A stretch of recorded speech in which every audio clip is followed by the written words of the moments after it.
খাবার নিয়ে যাচ্ছেন মা খাদিজা, উঠতে গেছেন, অর্ধেকে উঠছেন, পা পিছলে নিচে গড়ে পড়ে গেছে। আবার বাসায় আসছেন, কাপড় চেঞ্জ করেছেন, খাবার নিয়ে আবার নবীর জন্য যাচ্ছেন।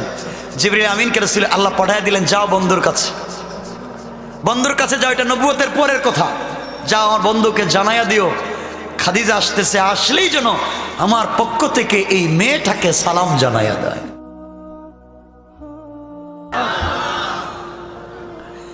নবীজির জন্য উঠতেন, খাবার নিয়ে যেতেন। নবুয়তের আগে রাসূল পাক একদিন বাড়িতে আসছেন, এসে বলছেন, খাদিজা তোমাকে একটা কথা বলতে পারি? অবশ্যই, আপনি আমার স্বামী, আপনি আপনার স্ত্রী, বলেন কি বলবেন। প্রতিদিন তো যাই ওখানে, কয়েকদিন থেকে একটা লোক আমাকে ডিস্টার্ব করে। কে? আমার স্বামীকে। আমি খাদিজা বেঁচে আছি, মক্কায় আমার টাকায় পাবলিক বিজনেস করে, আমার স্বামীকে ডিস্টার্ব করে কে? না পাবলিক না। তাহলে আপনারা ডিস্টার্ব করে কে? প্রতিদিন আসমান জমিনের মধ্যখানে নূরের মিম্বরে বসে একটা লোক এই হেরা গুহার কাছে এসা আমাকে শুধু ইয়া মুহাম্মদ, ইয়া মুহাম্মদ বলে ডাক দে, আমার কিছু কয় না, আমার ভয় হয়, দেখলেই ভয় হয়। খাদিজা স্বামীকে ধরলেন, কপালে চুম্বন করলেন, জড়ায়া ধরে বললেন, স্বামী আমার বিশ্বাস আপনি ইয়েতিমের হক নষ্ট করেন না, আপনি আমানত নষ্ট করেন না, আপনি দুর্বলের পক্ষে দাঁড়িয়ে যান, আপনি সব সময় অন্যায়ের বিপক্ষে দাঁড়ান। আমার মনে হয় এই মক্কার কোনো পাবলিক আপনাকে ডিস্টার্ব করতেছে না, আমার মনে হয় সৃষ্টিকর্তার পক্ষ থেকে আপনার জন্য কোনো গিফট হতে পারে। আমার ভয় হয়তো। খাদিজা বললেন, আর যদি কোনোদিন ডাকে তা আপনি বলবেন, প্রতিদিন ডাকো কেন, কিছু বলো না কেন? পরের দিন নবীজি গেলেন, আবার দেখলেন ডাকতেছে। নবীজি বলেন, কে তুমি, প্রতিদিন আমাকে ডাকো, কিছু বলো না?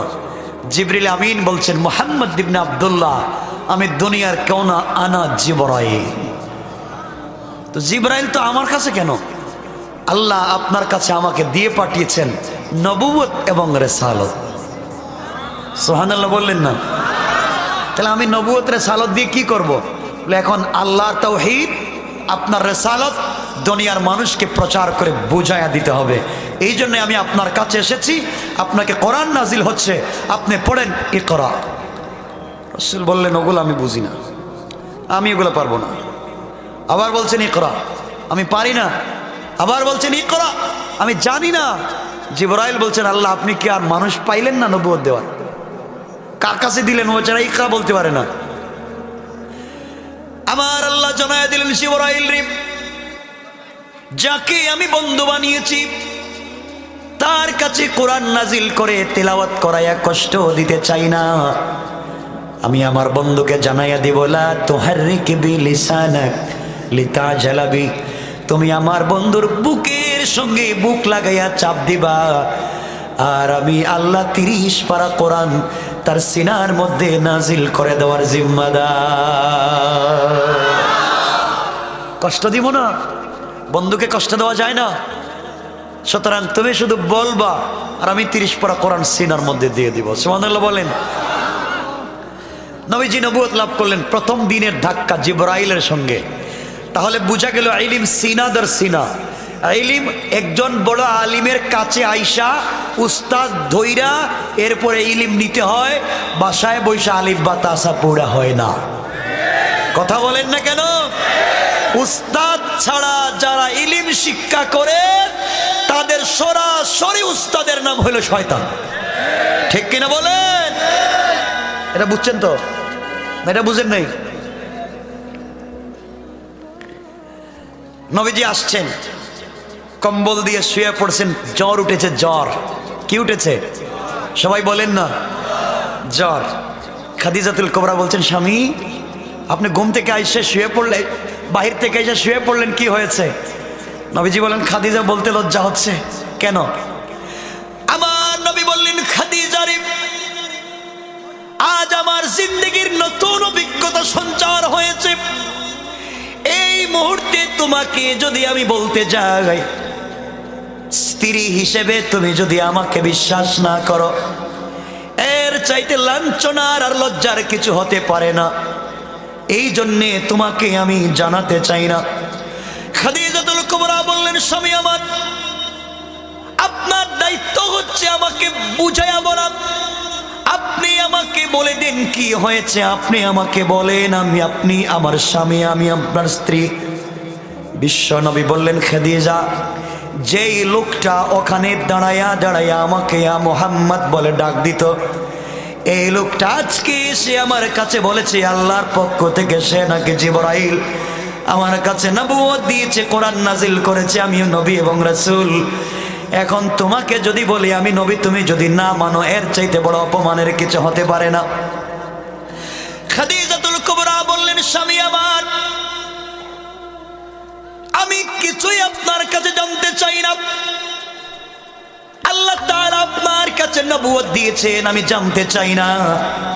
আপনি হাত মুবারক লম্বা করে দিবেন, এই মুহূর্তে আমি পৃথিবীর জমিনে সর্বপ্রথম মুসলমান হয়ে যেতে চাই। স্বামীর প্রতি কতটুকু বিশ্বাস আর ভালোবাসা! লম্বা ইতিহাস, সময় নাই। কষ্ট হচ্ছে আপনাদের?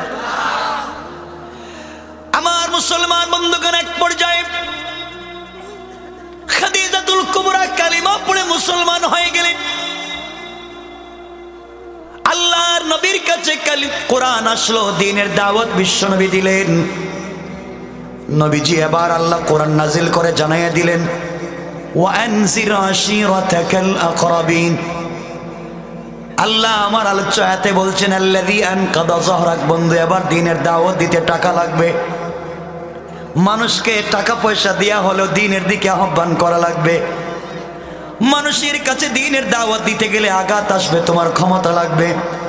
এই জন্য খাদিজাকে মুসলমান বানাইয়া তোমার প্রতি এমন দুর্বল করে দিয়েছি, খাদিজার সবগুলা সম্পত্তি ইসলামের রাস্তায় ওয়াকফ করে দিবে, আর ওই সম্পদগুলা দ্বীনের রাস্তায় ব্যয় করে আপনি দ্বীন প্রচার করবেন। কোন সুবহানাল্লাহ।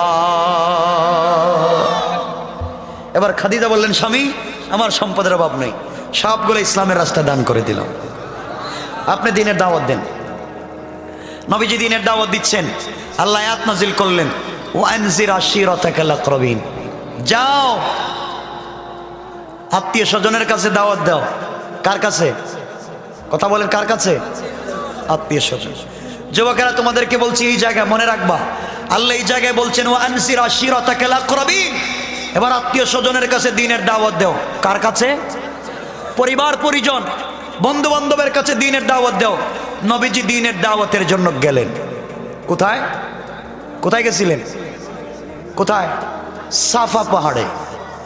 সকালবেলা নবীজি বলছেন, ইয়া সাবাহা।